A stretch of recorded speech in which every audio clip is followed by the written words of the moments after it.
as the small convoy carrying volunteers, dried food and canned meat pulls up before a revered Hindu temple on the slopes of Bali's Mount Agung volcano. Dogs trot out from the mist shrouding the temple's cascade of steps. In between snarling over rank and territory, they gulp down their rations. Pura Besika, known as the Mother Temple by locals, is usually busy with thousands of tourists and rows of stalls hawking spicy meatball soup, but it is now deserted, bar its canine residents.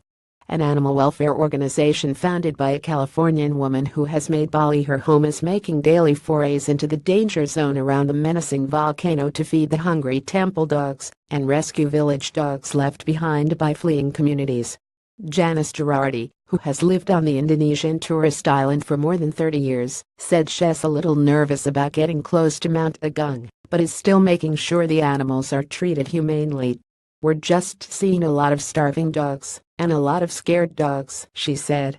More than 140,000 people have fled from the surrounds of Mount Agung since authorities raised the volcano's alert status to the highest level on September 22 after a sudden increase in tremors.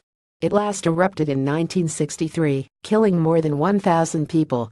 Luckily the earthquakes have stopped for a bit, because what we were seeing last week, we were up on Tuesday, when all of the big quakes were hitting, and we were going up, everybody was panicked running down, and we just saw dogs running crazy, running amok down the roads, Gerardi said. For the past week, Gerardi and volunteers for the Bali Animal Welfare Association have been driving up the mountain to retrieve roaming unchained up dogs. The group rented an empty pig farm and created an animal shelter, which has quickly filled with more than 70 dogs, many brought in by people leaving the area. They're just getting started on a second shelter. "People are bringing us their dogs that have been up in the red zone," said Gerardi, who also runs a jewelry business on the island, which is known for its beguiling beaches, elegant Hindu culture and lush tropical interior. "They're telling us where they are, or they're running up, getting them and bringing them to us."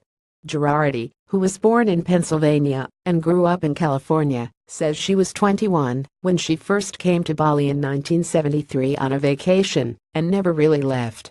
"Ever since I was little I loved animals, and when I got here I was really surprised, because nobody had them as pets, nobody would give them my water bowl," she said. "That was such a weird concept.